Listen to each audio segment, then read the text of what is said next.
저희가 이제 갈라디아서 말씀을 중심으로 해서 이제 은혜를 받고자 합니다. 그러니까 오늘은 1장 1절에서 5절 말씀을 중심해서 복된 소식이라는 제목으로 말씀을 통해서 은혜를 받으려고 합니다.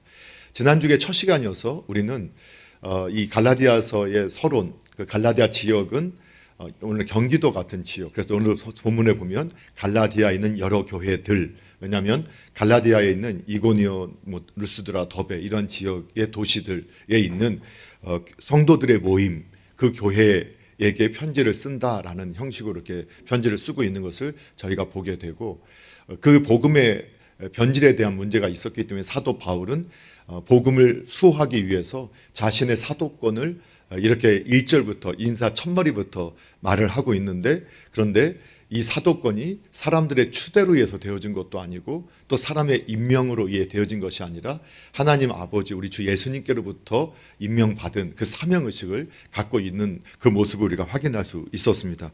그리고 시대적인 상황을 통해서 은혜와 평강으로 이 서신서를 이렇게 보내는 이유가 어디 있는가? 당시에 헬라인의 인사, 또 히브리인의 인사, 그 초대교회 유대인들의 중심, 또 이방인들이 교회에 들어오면서 참된 은총, 참된 신은 하나님 한 분밖에 안 계시고, 참된 호의와 선물, 은혜는 오직 하나님만 주시는 분이시고, 또 평강은 하나님 안에서, 우리 주님 안에서 이루어지는 것을 성도들이 믿었기 때문에 은혜와 평강을 축복했던 것을 저희가 이제 발견할 수 있었습니다. 오늘은 그 은혜에 대한 내용들을 조금 더 살펴보고, 은혜가 좀 무엇인가 조금 더 살펴보고, 그리고 복된 소식, 복음이 무엇인가, 이런 말씀을 함께 나눌 건데요. 너무 잘 아는 말씀, 다 잘 알고 계시는 말씀입니다. 그렇지만 또 막상 내가 또 설명하려면 자꾸 또 이렇게 혼동되기도 하고 이렇게 불명확하게 되기도 하는 부분이라서 오늘 같이 한번 다 아는 내용이지만 다시 정리하는 시간을 오늘 가지면 좋을 것 같습니다. 먼저 첫 번째로 오늘 은혜가 무엇이냐에 대해서 먼저 다시 한번 나누려고 해요. 은혜는 당시에 그 그리스 로마 시대의 그 신들의 호의, 신이 베풀어주는 호의, 선물, 혜택, 이런 것들을 이제 은혜라고 표현한다고 했죠. 그래서 우리나라 국어사전을 찾아보면 베풀어주는 혜택이다 이렇게 써 있어요. 그러니까 은혜는 누가 나에게 베풀어주는 혜택을 우리가 은혜, 저에게 제가 뭔데 저한테 은혜를 베풀어 주십니까? 이런 표현을 저희가 하게 되지요.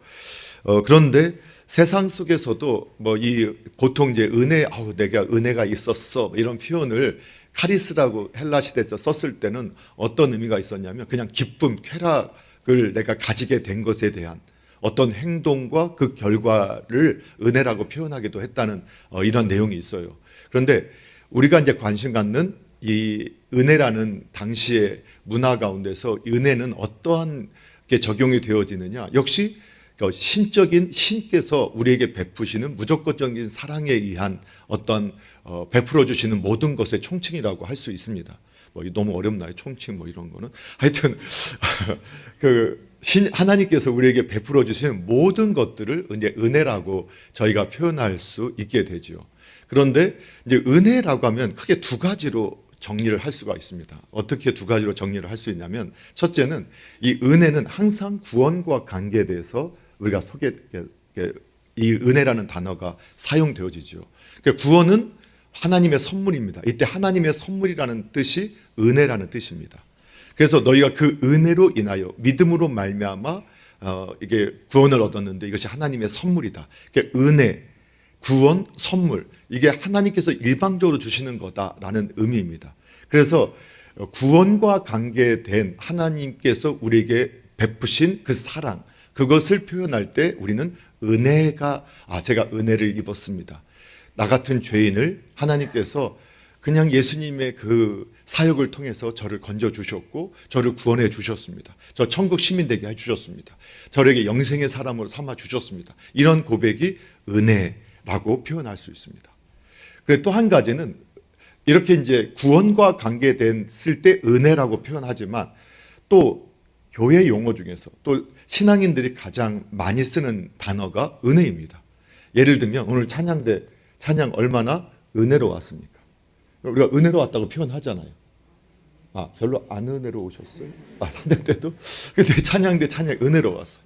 또 가끔 이렇게 목사님 설교 듣고 나서 나가시면서 목사님 은혜 받았습니다. 말씀 속에서 은혜 받았습니다. 그러니까 은혜 받았다 이런 표현을 많이 쓰고 있어요. 그런데 이 은혜라는 이 표현을 우리가 사용할 때 잘못하게 되면 은혜를 좀 가볍게 여기게 만들 수가 있게 됩니다. 그게 뭐냐면 우리는 종종 은혜는 감동받았다라고 자꾸 생각하게 표현하는 경우들이 있는 걸 보게 돼요. 그리고 우리가 그렇게 또 인식을 해요. 왜냐하면 우리 생각 속에 대개 어느 때 은혜 받았다라고 우리가 표현을 하냐 보면 내가 뭔가 감동을 받았을 때 은혜 받았다라는 표현을 해요. 근데 사실 그거는 은혜 받은 게 아니라 감동을 받은, 그 말 그대로 그냥 감동을 받은 거일 수도 있어요. 왜냐하면 제가 이제 드라마 이게 잘 안 보다가 다른 어떤 K 문화 한참 막 K 이렇게 문화 이렇게 하면서 했을 때 한국 드라마에 대한 평가가 너무 세계적으로 호응을 얻고 있다고 하면서 그 중에 추천했던 게 도깨비라는 드라마가 있어요. 아주 옛날 드라마지만 그 저 안 보고 몇 년을 그냥 흘렀는데 얼마나 좋길래 해외 사람들이 이렇게 반응할까 하고 그거 찾아봤거든요. 그런데 정말 재밌더라고요. 그 도깨비 이거 말도 안 되는 그런 드라마인데 그러니까 크리스천이 봐야 되나 말아야 돼. 그건 둘째치고 일단 재미있었어요. 그런데 제가 그냥 그 드라마의 장면 중에서 이제 보통 스킵하고 이제 그냥 내용 이렇게 알아보다 또 넘어가는데 그 주인공 그 주인공 남자가 그 도깨비가 도깨비라고 표현하는 그 남자가 이제 죽는 장면이 사라지는 장면이 나오고 그때 이제 여배우가 그렇게 막 사라지는 보면서 통곡을 하면서 우는 거예요. 제가 얼마나 감동을 받았는지. 저도 눈물이 나는 거예요. 그래서 같이 울면서 야, 연기도 잘한다 하기도 하고 야 정말 저렇게 애절하구나. 야 드라마 한 편도 이렇게 감동을 주는데 나는 설교도 감동을 또 못 주고 막 이런 반성도 좀 하면서 막 그걸 보고 있었단 말이에요. 감동 받았지만 그걸 은혜 받았다라고 표현하지 않잖아요. 그냥 감동 받은 거예요. 근데 우리는 교회 안에서는 감동 받았다를 은혜 받았다로 대체하는 것 같아요. 근데 은혜 받았다라는 것은 그리스도인의 생활 속에서 필요한 모든 것이 주님께서 주어주신 것이다라는 고백, 그것이 또 은혜라는 거거든요. 그러니까 구원이 은혜다. 그러니까 구원은 우리가 성취할 수 있는, 우리가 만들어낼 수 없는 거잖아요. 그런데 신앙인들은 그리스도인의 삶 속에 필요한 모든 것도 하나님이 주시는 거다. 이런 고백을 하기 때문에 그리스도의 삶에 필요한, 그리스도인의 삶에 필요한 모든 것을 베풀어 주신 것, 그것에 대해서 우리는 은혜다라고 표현한다는 거예요. 그렇죠? 그런데 근데 그 은혜가 은혜되기 위해서는 우리 인격이 다 동원되어야 된다는 거예요. 그 인격이라고 하면 또 인격도 다양한 게 있지만 지식과 감정, 의지가 함께 어우러졌을 때 그것이 건강한 은혜가 된다는 거예요. 예를 들면 이제 지식이 뭐냐? 깨달을 수 없는 걸 깨닫게 되는 거예요. 그러니까 성경의 영의 말씀, 성경의 말씀은 내가 알고 싶어서 아는 게 아니라 하나님 열어주셔야 돼요. 그리고 말씀을 듣는다고 다 깨달아지는 게 아니에요. 어떤 분은 계속 말씀을 들어도 안 깨달아져요. 그리고 오늘같이 본질적인 설교, 정말 신앙의 본질을 설교할 때는 막 주무시는 분들이 계세요. 그런데 다른 간증 이야기하고 다른 이야기할 때는 눈이 반짝반짝거려서 밖에 나가가면 본질에 대한 내용은 하나도 모르고 야 목사님 그때 아팠대. 목사님은 초코파이 좋아하신대. 제가 중등부 때 설교하면서 내 초코파이 하나 예를 들었더니 지금까지 저는 초코파이 좋아한다고 누가 얘기하시더라고요. 한 20몇 년이 지났는데 그런 거는 그 은혜 받아서 잊지도 않으시는데 성경 말씀은 너무 잘 까먹으시는 거죠. 그런데 영의 것은 영의 말씀 또는 영의 세상, 영의 세계, 영적 관계들은 이게 하나님이 깨닫게 해주셔야 깨닫게 돼요. 알게 돼요. 하나님이 알려주셔야 알게 돼요. 그래서 내가 아닌 줄 알았다는 거. 우리들은 항상 우리의 시간으로는 내가 어느 날 깨닫게 됐어 이렇게 생각하지만 하나님께서 어느 날 깨닫게 해주셨어. 하나님께서 언제 알게 해주셨어. 이렇게 고백할 수 있어야 된다는 거예요. 저는 그런 은혜가 있기를 바랍니다. 그런데 이제 그것만 거기서 머무는 게 아니라 깨달아져도 그게 안 믿어주는 분들이 계세요. 깨달아져도 안 믿어져요. 알겠어. 알겠는데 안 믿어져요. 여러분 태양이 멈췄다. 아니 어떻게 남자도 모르는 여자한테 아기가 출생했다. 도저히 아이가 나 안 믿어져. 근데 우리가 신앙 고백에 전능하사 천지를 창조하신 하나님 아버지를 내가 믿습니다. 우리가 신앙 고백의 첫 고백이 전능하신 창조주 하나님 믿는다는 거다. 그분이 말씀으로 천지를 창조하시는 것을 믿는데 아니 태양이 멈춘 게 창조하는 것도 더 어려운 사건인가요? 아니거든요. 그러니까 정말 믿음을 갖게 되면, 그런데 그것이 어떤 분은 너무 쉽게 믿어지는 분이 있는 반면 당연하지 하고 믿어지는 분이 있는 반면에 안 믿어져요. 그 믿어지는 게 기적이라는 거예요. 그 믿어지는 게 은혜예요. 그래서 믿어지지 않는 사실이 믿어지는 것이 그게 은혜라고 고백할, 그 감정적인 거죠. 아무리 해도 그래 머리로는 내가 이해가 되는데 도저히 나한테는 그게 안 믿어져. 그러면 그분이 은혜를 구하라는 거예요. 그런 분이 은혜를 구해야 돼요. 왜? 그 하나님께서 믿어지게 하셔야 믿어진다니까요. 어떤 정말 어린아이라서 믿고 나이 이거 학자라고 믿고 이렇게 아니에요. 믿음을 주셔야 돼요. 은혜를 주셔야 돼요. 자, 그런데 여기까지도 아니, 믿음의 온전한 믿음이 아니, 온전한 은혜가 아니라는 거예요. 왜냐하면 우리가 모르는 사실을 영의 세계를 알게 됐고 또 믿어지기도 해요. 그런데 그걸 우리가 은혜 받았다라고 하는데 그게 내 손과 발, 순종으로 나타나지 않아요. 순종으로. 그러면 그게 은혜가 아닌 거예요. 진정한 은혜는 행동할 수 없는 걸 행동하게 하게 되는 게 은혜예요. 예. 그러니까 도저히 행동할 수 없었잖아요. 이번에도 뉴라이프 끝나고 어제 이제 잠깐 또 해단식을 하면서 이제 간증을 하는데 이번에 참여했던 분들 중에서 어느 분이 정말 좋았다. 또 은혜 받았대. 은혜 받았어요. 그 현장에서 은혜를 받았어요. 그리고 이제 자리에 와서 집에 와서 이제 어떤 변화가 있었는가, 한 일주일 동안 어떤 변화가 있었는가 이렇게 한번 나누라고 해보니까 특별한 게 아니에요. 예전에는 그냥 이렇게 집에 오면은 뭔가 좀 배우자가 좀 조금만 말해도 짜증스럽게 느껴지고 그냥 마음이 컨트롤이 안 되고 했는데 일단 마음이 일단은 그런 마음이 사라지더라. 근데 그것까지는 은혜잖아요. 그런데 하여튼 배우자가 좀 짜증스러운 행동을 했는데 예전 같았으면 같이 들이받고 했어야 되는데 네, 그렇게 하면 안 되겠다 이런 마음도 주시고 또 그런 생각이 드니까 네, 그렇게 하지 않고 좀 부드럽게 제가 표현을 했더니 또 배우자도 또 사과하면서 이런 은혜가 있었습니다. 아니 내가 예전에는 이렇게 행동할 수밖에 없었는데 은혜가 뭐냐? 그렇게 하면 안 되는구나. 하나님이 하라 하신 것 하고 하지 말라는 것은 하지 않아야겠구나. 그 행동으로 옮기는 게 얼마나 어려운 일인가. 그래서 은혜는 뭐냐? 참된 은혜는 뭐냐?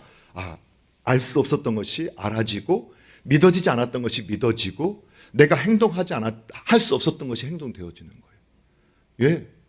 그렇게 어려웠던 것이 여러분 그냥 유익하지 않잖아요. 술을 마시고 담배를 피고 하면 천국 못 가냐.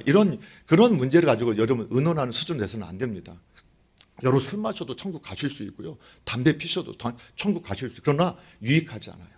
영적으로도 유익하지 않고 또 건강으로도 유익하지 않아요. 근데 내 의지도 잘 안 돼요. 근데 주변에 많은 분들이 정말 하나님 앞에서 깨닫고 이게 정말 영적으로도 유익하지 않구나 해서 그걸 끊고 싶어서 정말 의지를 가지고 해도 안 되다가 하나님 어느 날 딱 은혜를 주시니까 하루아침에 그걸 딱 끊게 되는 이런 사례들을 저희가 많이 듣게 되잖아요. 그리고 내 행동이 완전히 바뀌게 되는 집안에서의 내 행동, 회사에서 내 행동, 이런 것들이 하나님의 은혜라는 거예요. 여러분 그 은혜까지 있기를 바랍니다. 그런데 그 은혜가 어떻게 주어지느냐? 여러분 은혜는 항상 은혜가 오는 통로가 있어요. 그 하나님께서 그냥 우리가 그냥 은혜 주시느냐? 그렇지 않다는 거예요. 그러니까 우리가 신앙인들이 경험을 통해서 깨닫게 된 것이 뭐냐면 말씀을 통해서 하나님께서는 은혜를 주시더라. 그래서 은혜의 통로라고 표현할 때 왜 자꾸 교회는 말씀을 강조할까? 말씀을 읽으세요. 말씀 큐티하세요. 또는 새벽 예배 나오세요. 또 설교 들으세요. 성경 공부하세요. 왜 그럴까요? 그 인생의 결정적인 변화는 말씀 속에, 은혜는 말씀을 통해서 와요. 그래서 말씀을 모든 은혜 받은 또 변화 받은 성도들의 특징이 뭐냐? 한 말씀이 그 심령에 꽂혀가지고 다 말씀의 은혜를 받고 그 말씀을 따르지만 그분의 일생을 변화시킨 말씀이 하나가 있어요. 그 말씀이 딱 꽂히면 그 말씀이 일생을 끌고 가요. 그게 하나님의 역사예요. 그래서 은혜는 말씀을 통해서 와요. 그래서 말씀을 보지 않으면서 은혜를 사모하는 것은 사실 앞뒤가 안 맞는 거예요. 여러분, 은혜를 사모하십시오.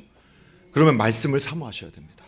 여러분, 꾸준히 말씀 읽으시고 교회에서 가꾼 것처럼 많이 읽으려 하지 마시고 그냥 꾸준히 읽으면서 어려워도 그냥 읽으시고 돼요. 그냥 요즘에 스킵한다고 하죠. 그냥 너무 어려우면 그냥 넘어간다는 거, 이게 스킵한다 하잖아요. 그런 것처럼 그냥 읽다가 어려우면 스킵하고 넘어가도 돼요. 그냥 눈을 훑어보고 넘어가도 돼요. 잘 읽히는 부분만 읽으면 돼요. 그 다음에 또 읽으면 그때 그게 보일 수가 있어요. 그러니까 매년 1독씩만 하면 돼요. 그럼 매일 하루에 20분만 투자하면 1독하게끔 지금 매일 보내두잖아요. 그것만 해도 1년이면 1독을 해요. 놀랍지 않아요? 그러니까 그 말씀을 읽으시면 하나님께서 어느 날 말씀 통해서 은혜 주세요. 또 한 가지는 성례를 통해서, 그러니까 예식을 통해서도 하나님 은혜를 베풀어 주세요. 눈에 보이지 않는 하나님은 예식을 만들고 하나님이 예식을 만드셨거든요. 그 성전도 하나님께서 이렇게 지으라고 말씀하셨죠. 그러니까 하나님께서 예식을 통해서 하나님의 본질을 우리에게 보여주신단 말이에요. 그래서 교회당의 이런 형식들도 그냥 한 게 아니라 그는 하나님의 말씀에 근거한 거거든요. 그런데 이제 이런 것도 은혜가 임하긴 하지만 그건 간헐적인 거고, 하나님께서 약속하신 은혜가 뭐냐? 세례를 받을 때, 성찬식에 참여할 때, 준비된 마음으로 참여하면 은혜를 주신다. 또 한 가지가 이제 기도할 때, 우리가 기도할 때 하나님께서 말씀을 생각나게 하시고 그 성찬이 우리에게 유효하도록, 또 세례가 유효하도록 더욱 믿음을 허락해 주신다. 이렇게 저희가 믿어요. 그래서 여러분, 은혜를 받기를 원한다. 그러면 말씀과 기도, 성례에 마음을 담아 참여하셔야 돼요. 다음 주에 성례도 여러분, 이번에도 뉴라이프에서 이게 우리가 여러 가지 모임들 가운데서 간증을 많이 듣다 보니 어떤 분이 이런 간증 하더라고요. 그러니까 성찬을 아주 그냥 이렇게 준비하고 참여해 보니까 어떻게 되느냐? 성찬에서 새로운 은혜가 임하는 걸 처음 경험했다. 아, 성찬에 이런 은혜가 있었군요. 다음 주에 성찬이 있지 않습니까? 그냥 오지 마시고 한 주간 내가 주님의 몸과 피에 참여할 수 있게 되었구나. 다시 자기를 살펴보시고 오셔서 성찬에 참여하신다면 모두가 다 동일한 것을 경험하지는 않겠지만 그런 은혜가 있을 줄로 믿습니다. 그래서 여러분, 참된 은혜, 구원의 은혜와 우리의 삶에 정말 필요한 모든 것을 채워주시는 그 은혜를, 주님으로부터 주시는 그 은혜를 깊이 경험하는 저와 여러분 되기를 주님의 이름으로 축복합니다. 두 번째는 복된 소식에 대해서 우리 살펴보는데, 이 복된 소식이 뭐냐? 복음이죠. 복음. 좋은 소식, 굿뉴스 뭐 이렇게 많이 듣잖아요. 이것도 모르는 분은 안 계실 거예요. 아주 초신자, 태신자가 아니면 이렇게 복음에 대해서 모르는 분이 없어요. 그러면 제가 여쭤볼게요. 복음이 무엇입니까? 지금 복된 소식 제가 다 얘기했고요. 자, 복음은 무엇이지요? 네? 네, 자신 있게 말씀하셔도 됩니다. 네, 하여튼 다 맞습니다. 다 맞는데 우리가 그래도, 그러니까 복음하면 우리가 이렇게 이제 자신 있게 이겁니다라고 말할 수 있어야 되는데 그걸 우리 생각으로 정리하면 다 이제 혼동하잖아요. 그러니까 성경 가지고 분명하게 말하면 우리가 복음도 좀 혼동해요, 많은 분들이요. 근데 다 맞아요. 복음의 넓은 의미로 보면 다 맞는데 복음이 뭐냐? 이건 성경에 찾아야 되는데, 여러분, 로마서의 갈라디아서가 소로마서다. 그리고 로마서를 쓰기 전에 스케치한 것이 갈라디아서다. 이렇게 표현했단 말이에요. 한 70페이지 앞으로 넘기면 로마서가 나와요. 그 로마서 1장에 보면 복음이 무엇이냐를 우리에게 분명히 성경이 말씀해 주는데, 로마서 1장 2절에서 4절까지를 같이 한번, 로마서 1장 2절에서 4절까지를 같이 한번 읽어보겠는데요. 앞에 한 70페이지 앞으로 넘겨보시면 70페이지, 한 238페이지 정도 있을 겁니다. 자, 찾으셨습니까? 네, 로마서 1장 2절에서 4절까지 같이 한번 읽어보겠습니다. 함께 읽겠습니다. 시작. 이 복음은 하나님이 선지자들을 통하여 그의 아들에 관하여 성경에 미리 약속한 것이라. 그의 아들에 관하여 말하면 육신으로는 다윗의 혈통에서 나셨고 성결의 영으로는 죽은 자들 가운데서 부활하사 능력으로 하나님의 아들로 선포되셨으니 곧 우리 주 예수 그리스도시니라. 아멘. 복음이 여기 성경은 복음이 뭐라고 해요? 예, 그의 아들, 하나님의 아들 예수 그리스도에 관한 것이 복음이에요. 그러니까 우리는 복된 소식, 우리가 자꾸 복된 소식은 구원이 복된 소식이다. 맞아요. 구원이 복된 소식이에요. 그런데 성경이 본질적으로 말하는 복음의 핵심은 뭐냐면 예수님이에요. 예수님과 예수님의 사역을 아는 것이 복음이에요. 그 예수님과 예수님의 사역을 아는 성도가 받게 되는 그 결과물이 구원이에요. 그리고 복음은 뭐냐? 복된 소식은 뭐냐? 예수님. 예수님이 우리에게 오셨다. 이게 복된 소식이에요. 다시 예수님이 우리에게 오셨다. 이게 복음, 복된 소식인 줄 믿으셔야 됩니다. 예. 이것도 여러분 믿어지지 않는 분이 있을 수 있어요. 그러면 은혜 구하셔야 돼요. 여러분, 우리는 종교 생활 하려고 예배당에 모여 있는 것 아닙니다. 그래서 우리는 신앙인입니다. 하나님이 어떤 분인지를 알고 하나님이 우리에게 하신 일을 우리가 알고 믿기 때문에 그분 앞에 우리가 바른 반응을 보이는 것이 신앙입니다. 예, 우리가 하나님한테서 뭔가 얻어내기 위해서 한 게 아니라 하나님이 우리에게 하신 일을 우리가 믿고 확신하기 때문에 그 반응으로 우리가 예배당에 모여서 예배하고 그분을 닮아가려 애쓰고 복의 통로로 쓰임 받으려고 애쓰는 거예요. 예, 하여튼 아멘을 안 하셔도 그래요. 예, 이럴 때 아멘을 하시는 게 너무너무 좋아요. 자, 우리가 예수님, 하나님이 어떤 분이고 예수님이 어떤 분이고 어떤 일을 하신 것을 우리가 알기 때문에 그래서 그분 앞에서 우리가 반응해서 보여주는 모습이 예배자의 모습, 그분을 닮아가려고 애쓰고 그분의 나라가 이루어지기 위해서 헌신하는 삶을 살게 되었다네요. 예, 그게 믿음이에요. 그래서 기독교는 종교라고 저는 표현하는 걸 별로 원치는 않아요. 세상의 범죄에서는 종교로 표현하니까 우리가 종교라고 하지만 기독교는 그냥 신앙이에요. 정말 신앙이에요. 그 자체가 신앙이에요. 하나님이 하신 일을 바로 알고 따라가는 사람들의 무리가 모인 바로 교회가 가장 본질적인 신앙의 공동체죠. 자, 그런데 복음은 그의 아들에 관하여서 성경에 기록한 대로 믿는 것이 복음이에요. 복음. 그래서 예수님과 예수님의 사역을 아는 거예요. 그런데 오늘 로마서에서는 뭐라고 했느냐? 그분이 완전한 다윗의 후손, 완전한 사람이셨다. 그리고 하나님의 아들이 다 되었다. 하나님이셨다. 그래서 성경은 예수님에 대해서 우리가 어떻게 알기를 원하시냐면 이 땅에 오셨는데 완전한 사람으로 오셨지만 그분은 동시에 하늘에 계셨던 하나님이 완전한 사람이 되셔서 오셨던 분이다라고 믿어야 한다. 그걸 알아야 한다. 이렇게 우리에게 말씀하고 있어요. 그래서 우리의 신앙의 대상은 예수님이세요. 예수님은 어떤 분이냐? 완전한 사람이 되셨던 하나님이셨다. 태초에 저 하늘에 하나님과 함께 계셨던 말씀이셨던 하나님이 사람이 되셔서 이 땅에 오셨을 때 그 이름이 예수가 되셨다. 그걸 믿는 것이 믿음의 본질, 복된 소식이에요. 그것을 아는 것이 복된 소식이에요. 자, 그런데 그분이 이 땅에 오실 때 예수라고 했었단 말이에요. 예수라는 이름의 뜻은 뭐죠? 왜 다 아신다고 가볍게 하지 마시고 좀 저하고 좀 호응 좀 해주세요. 자, 예수라는 의미는 뭐죠? 예, 그 마태복음 1장 21절 그의 이름을 예수라 하라. 저가 저의 백성들을 구원할 자이십니다. 그래서 예수라는 이름은 구원자라는 의미예요. 구원자. 구원하고 하면 우리 성도는 어디서 구원이냐? 죄에서의 구원, 저주에서의 구원, 사망에서의 구원, 심판에서의 구원 다 포함돼요. 근데 본질적으로는 죄에서의 구원이죠. 그렇죠? 자, 그런데 예수라는 이름 자체가 구원자라는 이름입니다. 그리고 그분을 우리가 예수님을 바로 알게 되면 뭐라고 고백하냐? 우리 주 예수 그리스도라고 표현하잖아요. 주 예수 그리스도. 주가 어떤 의미예요? 주. 큐리오스. 주라는 뜻은 어떤 거죠? 예, 주인이라는 뜻이에요. 주인. 오늘 요즘에는 주인이라는 말 잘 안 써요. 이거 내 거, 내가 주인이야. 옛날 이런 거 많이 했거든요. 요즘 그런 잘 안 쓰는 것 같아요. 그리고 주인이라는 말도 싫어하는 거였어요. 안주인, 바깥 주인. 내가 누구의 속해 있어. 그 주인이라는 말 시대가 싫어하는 것 같아요. 그런데 성경이 기록할 당시 문화로 보면 주인은 뭐냐?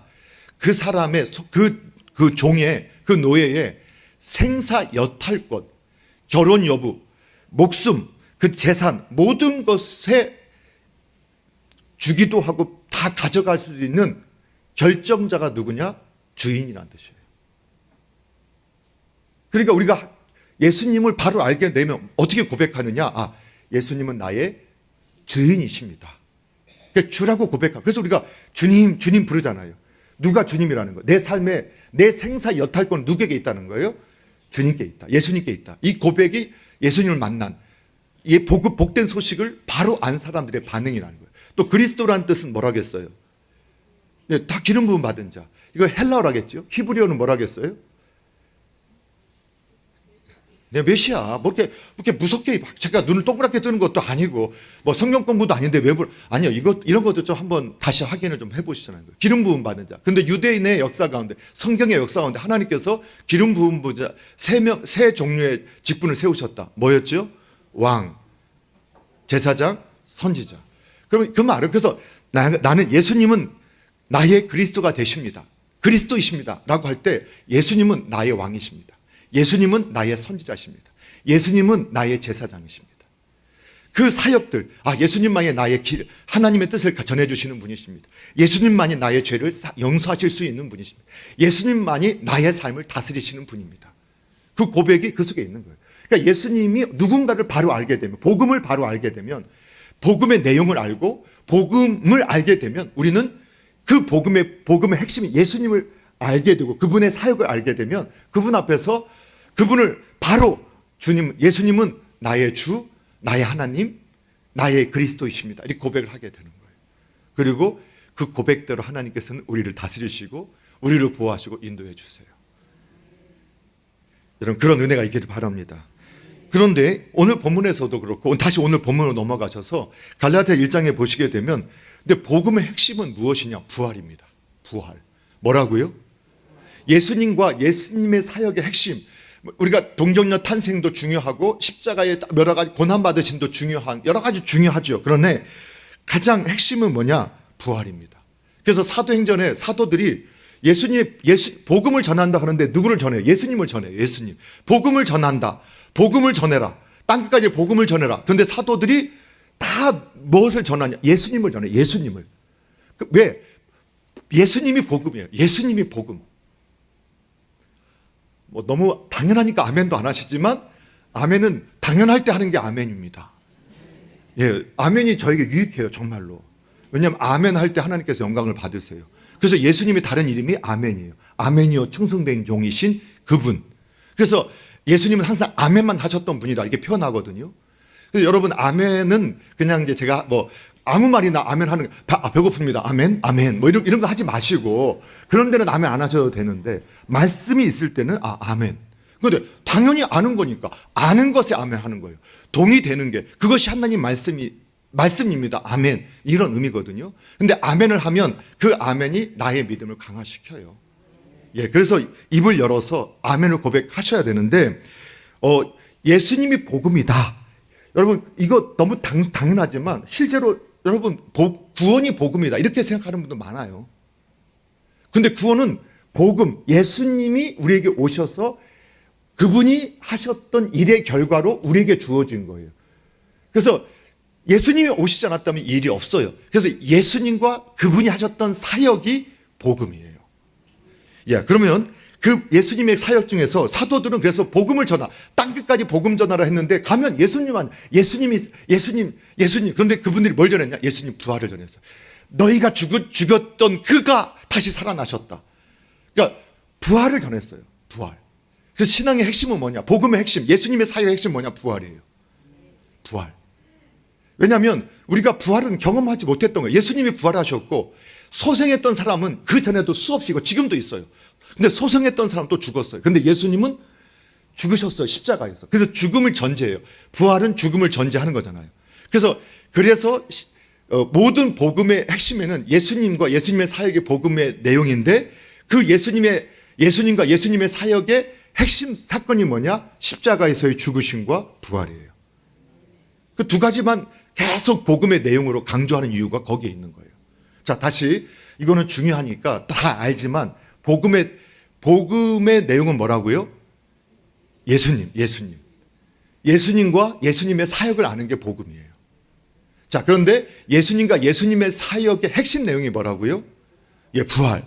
부활이 있기 전에 반드시 뭐가 있어야 돼요? 죽음, 십자가에서의 죽음, 그리고 부활. 이것이 복음의 핵심이에요. 여러분, 하나님께서 말씀하셨죠. 죽음은 자연스러운 게 아니었어요. 죽음은 자연스러운 게 아니에요. 인간이 죄로 인해서 형벌로 나타나는 게 죄예요. 그 죽음이었어요.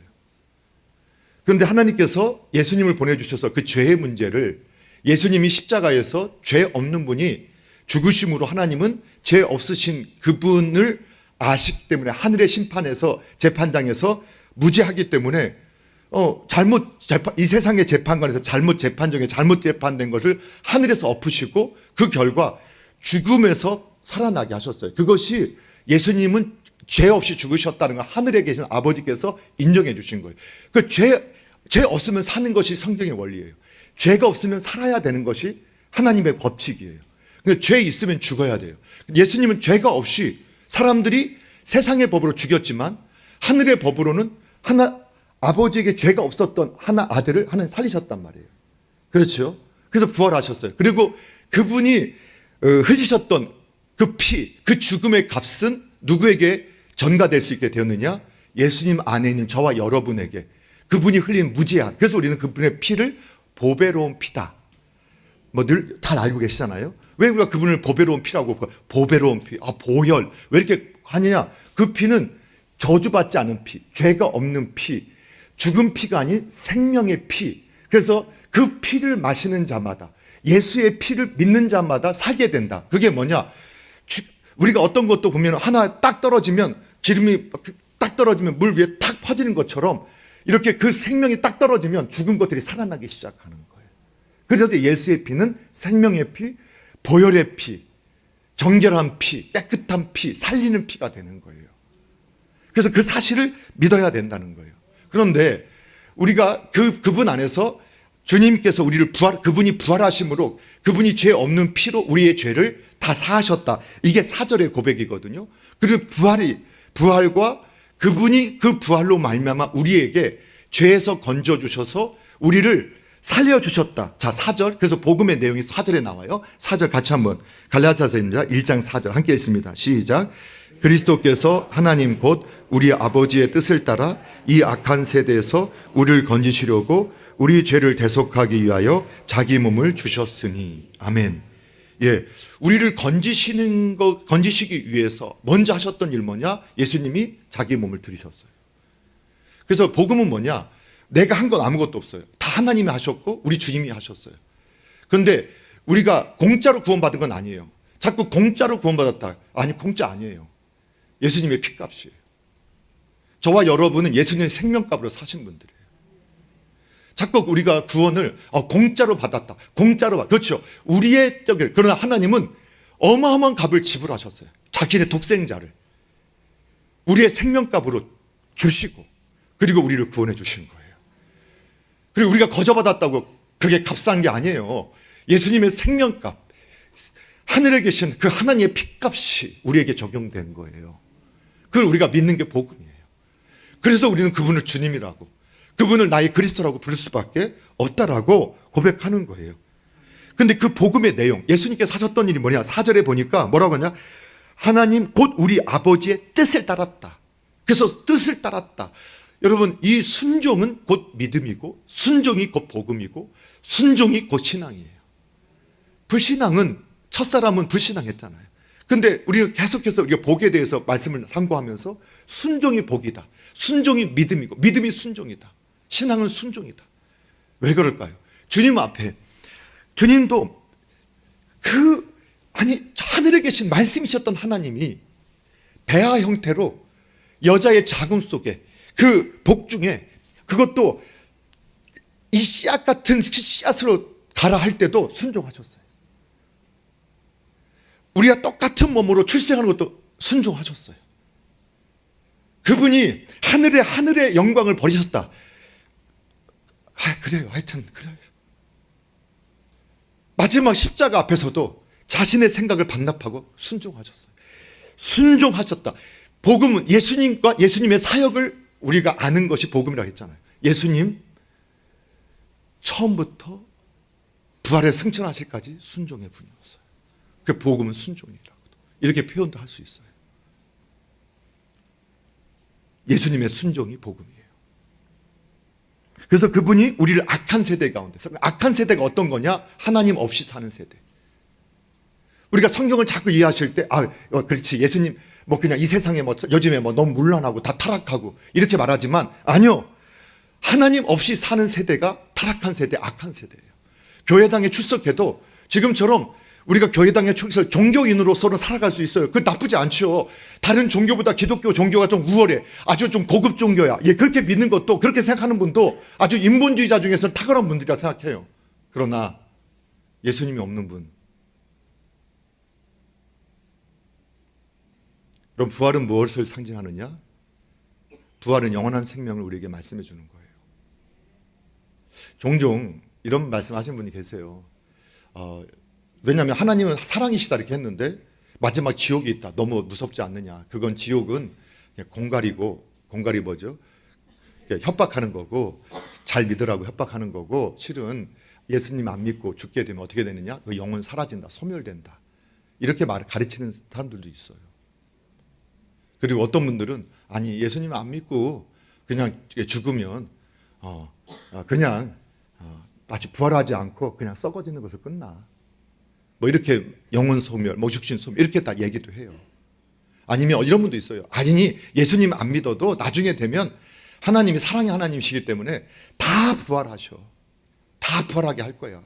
그러니까 안 믿어도 돼. 여러분, 그게 마귀가 사탄이 아담과 하와한테 야 모든 거 다 한다고 해도 그 선악과 못 먹으라는 거 하나만 봐도 너 사랑하는 거 아니잖아. 선악과까지 따먹게 해줘야 사랑이지. 선악과까지 따먹게 해줘야 정말 자유한 거지. 그거 못하게 하면 너 자유한 거 아니야. 이렇게 속였잖아요. 여러분, 부활이 있어요. 예수님 부활의 첫 열매가 되셨어요. 인간은 죽지요. 그 죽음 우리가 경험하죠. 나의 죽음은 늘 멀지만 우리는 가까이 죽음을 보잖아요. 그 죽음 위에는 심판이 있다고 성경이 말씀해요. 여러분, 예수님 안 믿으면요 지옥 가요. 성경의 말씀대로 지옥 갑니다.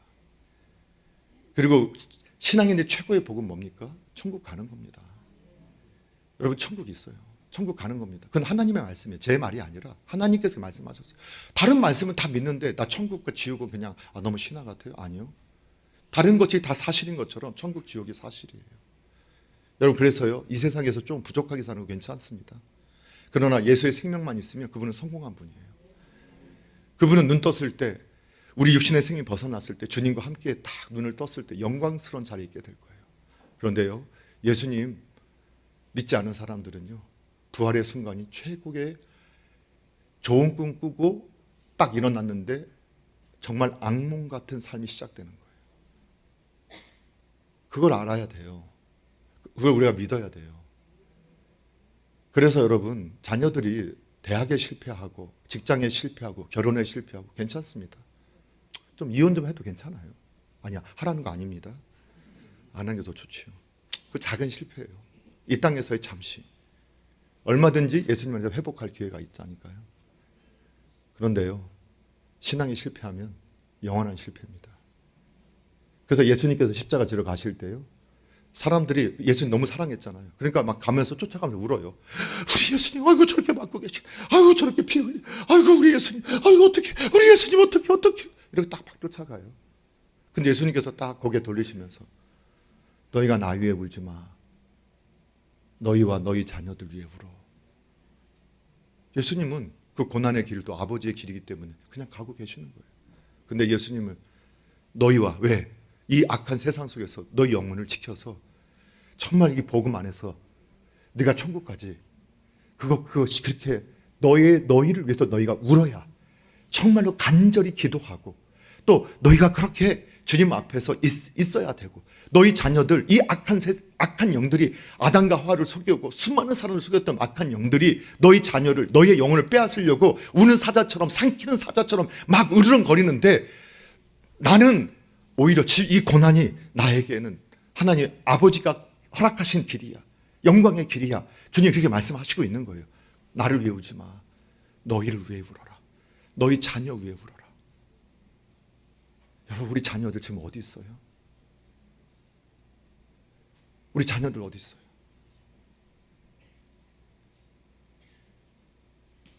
자녀들 주님 앞에 있어야 돼요.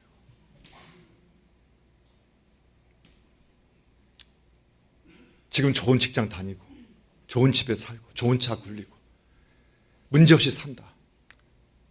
괜찮아요. 아이 그거 좋은 거예요. 나쁘다고 하는 게 아니에요. 근데 지옥이 있어요.